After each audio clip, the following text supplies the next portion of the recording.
A 30-day-long ceasefire between Ukraine and Russia was agreed to by Ukraine. Now the ball is in Russia's court to agree and uphold the terms of ceasefire. Whether Russia will agree is another story, as yet another attack took place overnight, only hours after the meeting in Jeddah concluded. What better person to join me now in the studio is than to be Diane Francis, Senior Fellow at the Atlantic Council, to discuss the latest on the situation. Good evening and welcome to the program. Thank you. So after the talks which took place in Saudi Arabia, aid and intelligence sharing with Ukraine were reinstated by the U.S. Are U.S.-Ukraine relations back to normal? Well, yes and no. Look, they pulled a stunt to force Ukraine to drop any other mention about security guarantees at the moment to get them to the table. And that ended up in getting them to agree to the 30-day ceasefire idea. The humiliation that Trump and Vance visited upon Zelensky, I think, is a permanent stain, certainly in the minds of many people, including Americans who didn't like that behavior, because Zelensky is a hero. And so, you know, yes, they have a working relationship, and that's really, frankly, critical for Ukraine's well-being. And so the fact that they didn't kiss and make up, but they're working together across the table is a good thing. So we've heard from Marco Rubio, who said after the meeting, I quote, "People will die in this war. They died yesterday, and sadly, unless there's a ceasefire tonight, they will die tomorrow. The president wants that to stop," end quote. In fact, after the meeting, Russia did attack overnight. So how do you think this makes President Trump look? Well, this is Putin being the tough guy. He's just sitting back and just waiting for an offer, or some concessions or conditions that he will want to attach to any agreement. He's kind of getting what he wants in a way. And the other thing that's very important to note that, you know, I wouldn't say, I mean, Putin doesn't want peace. He started this war. He continues this war. He wants this war. It serves his purposes. And you know, it really is, he should be vilified and not, you know, sucked up to by the Americans to sign a deal that, you know, between you and me, he has no inclination to honor. And seeing how the U.S. administration reinstated aid to Ukraine, a news that came with a big sigh of relief, what is your opinion on the statement the U.S. is using and sort of an all-out tactic, perhaps even a scare tactic, if we could call it this way, to get the desired results? What's your outlook on this style of, let's say, foreign diplomacy?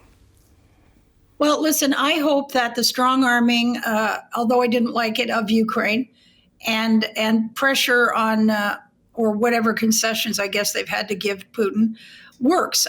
We all want this thing to stop. This is an awful war. It's all Putin's fault. He could have stopped it any time. He didn't have to start it. He wasn't attacked. And, you know, Ukraine is just strictly the victim in all of this. So he will demand certain conditions. If he does, in fact, agree to a 30-day ceasefire. But more importantly, the Americans have to convince the world that they have in place a supervisory mechanism to ensure that this ceasefire is policed. And, you know, that hasn't been demonstrated because the Americans don't want boots on the ground there. So I don't know what their aim is. But let's see what Putin says. And considering that one of the leaders of the decisive side in this scenario says that Russia holds all the cards, isn't this setting oneself for a failure, considering whatever's been said and done so far? I think it's reality. I think they do have all the cards. They keep shooting. They started it. They keep shooting. And until they want to stop shooting, Ukraine has to respond with military defense. So they have all the cards. On the other hand, you know, their economy is in bad straits. They can afford this war because I hate to say it, but Europeans are still buying oil and gas, and the Chinese are giving them technology, and Iran is giving them drones. So, it's tricky, and it's going to be tough. And I would hope that, and the Americans have said, if they don't sign this deal or, make some amends or something, that they will flood Ukraine with even more weapons that will be able to cause more damage to Russia and kill more Russians. And they would increase the sanctions on Russia. Which takes me to my next question, because U.S. President said that, I quote, "It takes two to tango." Mr. Trump claims that if Russia is not going to abide by the ceasefire, by the rules of ceasefire, he's ready to impose sanctions on Russia. At long last, do you think he would be willing to do it? And if so, what kind of sanctions would we be looking at, and what kind of an effect would they have, and any active power?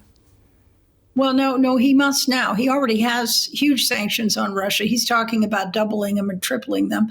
If Putin just turns it down, spurns it, or fools around, or signs it and then breaks the deal, then he's going to get the wrath of Trump. I mean, this would be a huge loss of face for Trump, who's trying to make a deal between these two countries.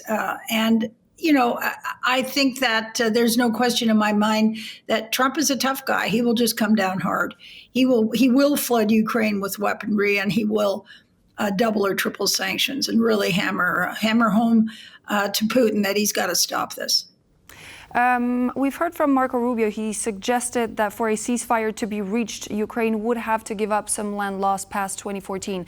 Do you think that Ukraine at any point will agree to bring this war to an end by actually giving up territory? They've agreed to sign the 30-day ceasefire, and the territorial issues will be part of the talks that a ceasefire hopefully will begin. And I'm afraid they're going to have to swallow hard on this one, because the Russians are unrelenting, and I think it's unjust. I think it's wrong. But where was the world in 2014 when they grabbed the Donbass and part of Luhansk and Crimea? I mean, the world did nothing. So it's really, and where was Britain and the United States, who signed the Budapest memorandum that said that no one could breach the borders of Ukraine without them getting involved? They did nothing. So I think that the West has rallied around Ukraine, and I think we all admire it, but I don't want to be the one to say they should give up territory. That's up to them. Thank you, Diane Francis, Senior Fellow at the Atlantic Council. It was a pleasure to have you on the show. Thank you. And so this would be all for now here on World News Tonight, but please do stay tuned. We're back in just a moment here on TVP World with more news and features. I'll see you there.